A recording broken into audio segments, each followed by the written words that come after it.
شما فرمودید که 1000 تا آیه در زمینه خشونت و جنگ و خونریزی وجود داره. ایشون شما رو به چالش میکشند و میگویند که شما حتی یک آیه در این زمینه اگر هست شما اون رو مطرح بکنید و چند تا چیزی که مستند باشه بر اون چی گفتید. ایشون میگوید که اون چیزی رو پیامبر گفتن در دفاع از خودشون بوده. زمانی که جنگ اموالشون رو گرفتن، جنگ بدر شده برای دفاع از خودشون، ولی شما برداشت خودتون رو دارید. اول شما چگونه به این نتیجه رسیدید؟ آیا واقعا 1000 تا آیه در وصف جنگ و یا تایید جنگ در قرآن وجود داره؟ بله. و آیا جنگ منظور خشونت هست؟ بله. ببینید جناب آقای حسین نوری گرامی، آقای هاشمی مانند در واقع افراد حوزوی صحبت میکنه. این گونه صحبت کردن ها جز به اصطلاح بیان قلوب آمیز و غیر واقعی و در ستایش یک دین که دین تجاوز هست و دین استعماری هست هیچ معنای دیگری ندارد. من از زاویه ایرانیان صحبت میکنم. برای ایرانیان اسلام یک دین متجاوز و استعماری هستش. اون زمان، همون زمان هم ایران زمین دارای تمدنی بود که به مراتب یک تمدن بسیار بالایی بود، مانند دیگر تمدن‌های آتن و روم شرقی و روم غربی و دیگران. بنابراین نقطه‌ای که مربوط به اسلام هست به حجاز نقطه صفر تمدن هستش. بنابراین ارزشی که ایشون برای محمد و به اصطلاح جنگ‌های محمد میگذارن برای من به هیچ وجه قابل ارزش نیستن، به خاطر اینکه نگاه من روی در واقع چی خط ایرانیان هست و غیر از این. ولی اگر واقعیت تاریخی داشته باشن چطوره آقای دکتر؟ اجازه بدید. دو این که ما ذهن ما رو پیوسته اسلامگرایان کور کردن، یعنی سقف ذهن ما رو میخوام بکشن پایین تا در واقع درون حجاز به بند بکشن. این تاریخ ما نیست. تاریخ ما تاریخی هستش که بهش تجاوز شد. این هم نکته دوم. نکته سوم، زمانی که ما قرآن رو میبینیم که به عنوان در واقع یک منشور در واقع خشونت و منشور بنی قریش، بنی هاشم و در واقع قریشیان هستش، در اون زمان در واقع در اون محیط عقب مانده با جنگ‌های قبیله‌ای از در واقع یهودیان گرفته تا نصارا گرفته تا گرایش‌های گوناگونی که در ارتباط با قریش بوده و غیر ذالک. طبعاً تمام جدالی که محمد داشت جدال برای تصرف، جدال برای چپاول و جدال برای سرکوب دیگران بودش. پیوسته خود محمد سرآغاز جنگ هستش و تمام مبارزات یا به اصطلاح جنگ هایی که صورت می گرفت به عنوان نمونه وقتی که در درون سوره محمد و سوره های گوناگون دیگر که آیه 4 در ارتباط با این است که وقتی با کافران برخورد کردید گردنشون رو بزنید، وقتی بسیاری از اونها رو کشتید اسیرانشون رو محکم به بند بکشید، آنگاه با یا منت گذاشته آزادشان کنید یا از آنان خونبها بگیرید تا جنگ تمام بشود و غیر و غیره. این نتیجه چیست؟ نتیجه تجاوز محمد و یارانش به دیگرانه. یعنی دید قبل از محمد که اونها در حال زندگی عادی خودشون بودن، زمانی که محمد بنابر در واقع زمین هایی که باید تصرف میکرد جنگ رو آغاز کرد، طبعا دیگران هم به جنگ می آورن. شما نگاه بکنید در واقع یک نکته دیگر رو خدمتتون عرض میکنم. بنی قریظه ای که بله چشم، بنی قریظه ای که در واقع هم محمد هم علی شاهد اون هستند و دستور میدن که بر اساس برهاد روایات تعدادی بین 500 تا 900 نفر را گردنشون بزنن. چرا؟ به خاطری که گفتن که یهودی ها در واقع اینها که گفتن که بله ما سازش رو میپذیریم، اینها مجددا میتونن به ما حمله بکنن، بنابراین حتی قواعد عادی جنگ رو هم رعایت نکردن. بنابراین به این خاطر هستش که من میگویم در واقع تمام مطالبی که در درون قرآن هست، من یکی از کتاب‌های من به تحت عنوان این هست در واقع بررسی تاریخی، هرمنوتیک و جامعه شناختی قرآن، 400 صفحه هست که اون رو و خواندن اون رو به دوست عزیز معرفی میکنم و پیشنهاد میکنم. بله تشکر میکنم. 4 دقیقه شد سخنان ایشون سخنان ایشون رو هم شنیدید، مخصوصا در رابطه با ایران. ایشون شروع کردن که اون چرا ایشون میگویند در رابطه با تاریخ ایران هست و بعداً هم به بنی قریظه پرداختن. خواهش میکنم بفرمایید. به نظر شما پاسخ سوال من این بود. من پرسیدم که اگر اموال رسول الله در مکه غارت شد، مصادره شد، بعد رسول الله چیکار میکرد؟ پاسخ سوال منو دادن. من پرسیدم یک آیه در قرآن که دستور به خشونت داده باشه، نه در میدان جنگ. سوره محمد ایشون میدونه در مورد چی نازل شده؟ سوره محمد در میدان جنگ نازل شده. بله، من گفتم خدمت شما عرض کردم اگر خود ایشون در بازار در فرانسه تشریف دارن، یک نفر موبایل از ایشون بگیرن، ایشون مثلا میتونه از خودش دفاع بکنه؟ دفاع نمیکنه. شما خود آقای حسین بر، شما در کوچه بازار یه نفر موبایل از شما گرفت، میتونید موبایل تو بازپسگیری میگیری؟ خب موبایل بازپس گرفتی، افتاد زمین، سر شکست، چیکار میکنید؟ شما مقصر هستید؟ پلیس به شما حق میده من موبایل ازش گرفتم. خب رسول الله همین کار انجام داد. شما به من این پاسخ سوال منو نداده و بینندگان دارن میبینن و من منتظر هستم. به هر صورت ایشون شروع کردن به عرض پوزش. من عذر میخوام مجموع نمایی شما حالا جواب این سخنان ایشون رو بدید. ایشون بحث مجموع نمایی صورت گرفت که ما تمدن ایران، بله همه ما میدونیم ایران تمدن آنچنانی داشت قبل از عرب ها بود. اما حالا مطالبی که ایشون بحث سوره محمد که مطرح کردن خدمتتون در مورد یک جنگ بود، اما تمدن ایران همه معتقد هستیم که بله ایران صاحب یک تمدن بود. اما جنگ 700 ساله ایران و روم، خب اونها چی میگن در موردش؟ ما موافقه هیچ نوع جنگ نیستیم. بله جنگ دفاعی اشکال نداره، اما در بحث ایران اگر ایشون پرونده ایران میخوان باز کنن، رسول الله صلی الله علیه و سلم نامه نوشتن، بسیار مؤدبانه محترمانه نامه نوشتن. خسرو پرویز چی کاری انجام دادن به نظر شما؟ بله نامه رو پاره کرد دیگه. به نظر شما پاره کردن یک نامه، حتی اگر یک ببخشید نگهبان دم در نمیدونم، یک هر کسی که درصد شما به نظر شما پاره کردن عین ادب و فرهنگ و تمدنه؟ شما خودت جناب آقای سیمبر قبول دارید؟ هیچ کس قبول نداره. آقا شما پاسخ نمیدی نده، اما به نظر شما اشکال نداره. میگم پاره کردن نامه نباید به جنگ انجام بده بشه. باشه، رسول الله هم جنگ نکردن.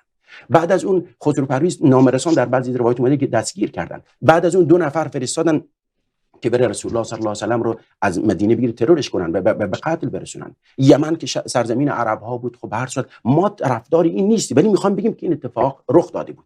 بعد در زمان ابوبکر خب حد و مرزهای اسلامی حملاتی صورت میگرفت، مسلمانان دیگه کاسه صبر به تعبیر لبریز شد. اما بحث تمدن ایران بحث دیگری است. ما امروز سوالی که پیش میاد، ما دانشمندان مسلمان ایرانی بعد از فتح اسلام کم داریم؟ به نظر شما آیا دانشمندان از فردوسی گرفته که وقتی میگه عمر کرد اسلام را آشکار، بیاراز گیتی چو باغ بهار، مولانا و سعدی و اینها که نیازی نیست ما صحبت از اونها کنیم، و عمر خیام و غیر ذالک؟ سوالی که مطرح میشه، یک افراد آیا یک فرهنگ متجاوز رو با جان دل قبول میکنن؟ از روی اجبار میتونن یک این عالم دین، دانشمند دین؟ برید در حوزه علوم حدیث نگاه کنید. ابن ماجه قزوینی، ترمذی، ابو داود سیستانی، در مسلم نیشابوری، بخاری که اون وقت جزء ایران بود، نمیدونم در بحث تفسیر برید نگاه کنید، تفسیر بیضاوی از بیضا، تفسیر ثعلبی، کشاف، نمیدونم در بحث ادبیات عرب، در بحث نمیدونم چی میخواید، هر زمینه‌ای میخواید نگاه کنید، همه ما ایرانی‌ها بودیم. خب آیا با اجبار ما ایرانی‌ها دانشمند اسلام شدیم یا نه با عشق، با جون دل این اسلام را پذیرفتیم؟ یک مطلبی که من جا داره اینو مطرح کنم، خیلی کوتاه، ببخشید، بحث صلیبی‌ها، جنگ صلیبی‌ها. 200 سال صلیبی‌ها جنگ علیه مسلمانان راه انداختن. آیا ما میگیم این دین حضرت عیسی بود که این جنگ رو علیه مسلمانان تحمیل کرد؟ نه، میگیم برداشت‌های غلط از نصوص دینی حضرت عیسی بود. و جنگ‌های دیگری که در طول تاریخ مثلا استالین و لنین و مائو و نمیدونم الان کره رهبر کره شمالی غیر ذالک خون مردم رو تو شیشه کردن. ما میگیم آیا این باور خدا ناباوری است که این جنایت رو خلق کرده؟ میگیم نه، این برداشت فردی و غلطی است از نوع حکومت دار. بله تشکر میکنم. جناب ایجادی، شما سخنان آقای هاشمی رو شنیدید، مخصوصا در رابطه با اسلام و پاره کردن نامه پیامبر به توسط پادشاه ایران و در این زمینه. حالا شما در همین زمینه یک کمی توضیح بدید و بعداً هم بپردازید به این که واقعاً یک آیه مثال بیارید لطفاً که این در این آیه دستور داده شده که بزنید، بکشید، به دار بکشید، سنگسار بکنید یا هر گونه خشونتی که مورد نظر شماست. ببینید جناب آقای حسین بر، ایشون بر منطق اسلامگرایان همیشگی هستند. قبل از این که دل ایشون برای ایران بتپه، برای اسلام محمد میتپه. قبل از اینکه ایشون به مصالح تاریخی و فرهنگی ایران توجه بکنه، در جستجوی این هستش که از یک دین قبیله‌ای دفاع بکنه و به طرز یک جانبی هم در واقع همه چیز رو توجیه بکنه. ایشون میگوین نامه خسرو پرویز به خسرو پرویز نوشته شد. آقای محمد چه کاره بود که به یک پادشاه بزرگ متعلق به یک امپراتوری بزرگ نامه بنویسه که من میخواهم بیایم و تو به من در واقع چیکار باید بکنی؟ در برابر من زانو باید خم بکنی. عین این هستش که امروز بگیم که یک نیروی استعماری به یک کشوری که در واقع استعمار نشده نامه بنویسد که تو باید اولا هژمونی من قبول بکنی. آقای عزیز، آقای هاشمی گرامی، این فاقد هر گونه ارزش انسانی و سیاسی هستش. من هم جای ارزم حضورتون که خسرو پرویز بودم، نه تنها نامه رو پاره می کردم، بلکه به شدت علیه کسی که نامه رو نوشته و فرستاده به عنوان توهین به ملت، به عنوان توهین به یک فرهنگ بزرگ اعتراضات می کردم و همه جا این فرد رو در واقع افشا می کردن. بنابراین این نکته اول. نکته دوم در ارتباط با این هستش که ببینید وقتی که ما میگوییم که قرآن دارای مجموعی از در واقع آیه های مربوط به خشونت هست، شما اسلامگرایان هر جا میخواهید دفاع بکنید که محمد در تاکتیک بوده و در دفاع بوده و غیر ذالک، اینها پذیرفته نیست. بیش از 40 جنگی که به عنوان غزوات هستش، بسیاری از این جنگ ها تهاجمی بود و حتی من وارد این بحثم نمیشم. شما میخواهید یک نیروی جنگی، یک در واقع فرد جنگی مانند محمد رو به عنوان پیامبر ما در واقع به ما جا بزنید. میبخشید عزیز من، ما به چنین پیامبری که صداش فقط از طریق خشونت، صداش از طریق محروم کردن زنان، وقتی که در واقع در آیه 34 نساء در واقع میگوید که زن باید میتوانیم کتکش بزنیم، این اگر خشونت نیست پس چیست؟ به همین خاطرم هستش که زنها پیوسته مؤمناتی که من گفتم مورد تجاوز اسلام هستند و در طول تاریخ وقتی که شما میگویید در بخش اول مطرح کردید شما که این که قرآن هست محمد بود و بعد از اون خلفا. خب اگر شما کار خلفا رو یعنی 4 خلیفه رو نادرست میدانید، همین امروز همین لحظه محکوم بکنید. حداقل اون 4 به اصطلاح خلیفه رو بگویید که اینها 4 خلیفه متجاوز به خاک و سرزمین ایرانیان بودن و به این ترتیب هستش که شما می توانید نشان بدهید میهن پرستی رو بیشتر مورد توجهتون هستش یا آنچه که در واقع برای بنی هاشم شما دارید مبارزه و یا اقدام می‌فرمایید.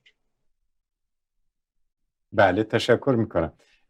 آقای ایجادی از دیدگاه ملی گرایانه صحبت کردند، یعنی تاریخ ایران به عنوان یک ایرانی که تمدنی داشته و این تمدن مورد حمله قرار گرفت و از بین رفته. حالا شما خودتون هم گوش کردید، به طور کلی جوابتون چی هست نسبت به سخنانیشون؟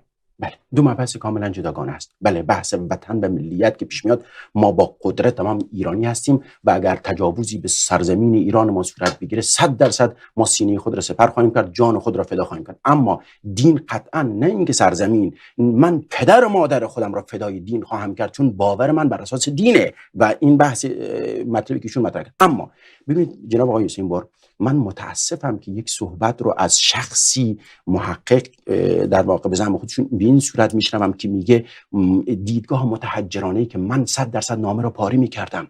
اسلام به ما میگه اگر یک گربه از تو آب خواست بهش آب بده. این دیدگاه من مسلمانه، اما دیدگاه یک نامسلمان شما میگید من حتما نامه رو پاره میکردم، زورش هم میرسید من میکشت دیگه، مثل خسرو پرویز که 2 نفر فرستاد. به نظر شما کدوم یکی عقل و منطق میگه؟ میگه آقا جان تو حتی به حیوانات ضعیف رحم بکن، به گربه رحم بکن، به پرنده رحم بکن. گربه از من درخواست میکنه من بهش رحم میکنم. ایشون میگه که محمد به منم نامه منم پاره میکردم. به نظر شما این ذهنیت یک ذهنیت مدرن هست؟ احترام کجاست؟ شما میگه احترام بگذار، این اسلامه. میگه به پیرمردان احترام بگذارید، به کودکان احترام بگذارید، به زنان احترام. ایشون میگه نه خیر، احترام بی احترام، من نامه رو پاره میکنم. به هر صورت امیدوارم که هراکلیوس بزرگ روم نامه رسول الله بهش دستش رسید، بزرگ مصر نامه ایران به دستش رسید، حبشه هیچ کدوم از اون نامه پاره نکردن. چرا؟ اونها اون برداشت حضور برنامه‌ریزی رو نداشتن. به هر صورت من نمیخوام وارد قضیه ملیت و ملیگرایی بشیم. همه ما برای ما ایران برای ما مهمه و ایشون این مسئله رو نمیتونه در واقع مطرح کنه. اما بحثی که ایشون میگه پیامبر بیش از 40 غزوه داشته. بله. آیا سیمبل میتونه رسول الله 29 غزوه بیشتر نداشتن؟ این 40 تا 11 تاش از کجا آوردن ایشون؟ ببخشید این گویی این میدان سوالهای سابق من جواب ندادم. از نظر شما چند تا 29 غزوه بود رسول الله. چند تا 29 غزوه. ایشون بیش از 40 غزوه داشته رسول الله. بله. خب سوالهای سابق من هنوز پاسخ نداد. یک آیه در مورد قتل کشتار یهودیان پاسخ ندادن. گفته هیچ آیه‌ای در قرآن وجود نداره که انسان دوستانه باشه. من ارائه دادم. گفتن که یک من پاسخ سوال مطرح کردم پیامبر بایستی بعد از اموالش که غارت شد چیکار انجام داد؟ ایشون پاسخ سوال من ندادن. به هر صورت گفتن در قرآن گفته به زنان کتک بزنید. کجا گفته در قرآن به زنان کتک بزنید؟ بله ایشون قرائتی از تفسیر فضریبهن که بعد از مفسرین اضراب رو به معنای اعتصاب به کار بردن. گفتن رابطه اگر زن نشوزهن، یک زنی که شما بله زن اگر وارد قانون اسلام پذیرفت، شما نمیتونید بگید من بخشی از قانون اسلام رو قبول دارم بخش دیگر رو قبول ندارم. بله. الان این زن قانون اسلام رو پذیرفته. در قانون اسلام یک حد و حدودی برای قوانین معاشرت و اجتماعی و غیر ذالک وجود داره. خب الان این زن نشوزهن یعنی رابطه با یک مرد دیگری داشت، فرزند نااهل آورد. خب این مرد، من سوال ازشون میپرسم اونجا روشن شده که در چه صورتی حق زدن زن وجود داره؟ اونهایی که گفتن زدن اضراب، بعضیا میگن به معنای اعتصاب، قهر کنید. بعضیا گفتن زدن هست با شروط خاص، نگفتن زدنی که چه باشه، توضیح دادن زدنی که حالت در واقع نظر عاطفی زن خب اون قوانین منزل معاشرت رو بپذیره. حالا سوال آقا من سوال ازشون دارم، در قانون اسلام، قانونشون کار ندارم، قانون اسلام یک زن با یک مرد دیگه رابطه داره. خب یک بچه آورد، یک بچه، دو بچه، سه بچه از کسان دیگر تو خونه آورد. خب این مرد چیکار بکنه؟ طلاق دادن که بدتر میشه. اگر زن طلاق داد مسائل روحی پیش میاد، اختلاف فرزندان چه گناهی کردن که به خاطر جدایی پدر و مادر اون مسائل روحی بینشون ایجاد بشه. خانواده ها با ایجاد. اسلام اومد مرحله اول گفت اونها رو موعظه خوب بخونید، بعد اونها رو نصیحت کنید، بعد و برعکس مردم همینطور. اگر مرد رابطه اینا مشروط داشت، زنم حق داره که از خودش دفاع کنه. بله. این متقابل. بله متاسفانه وقت تمومه. بگذارید برای دفعه بعد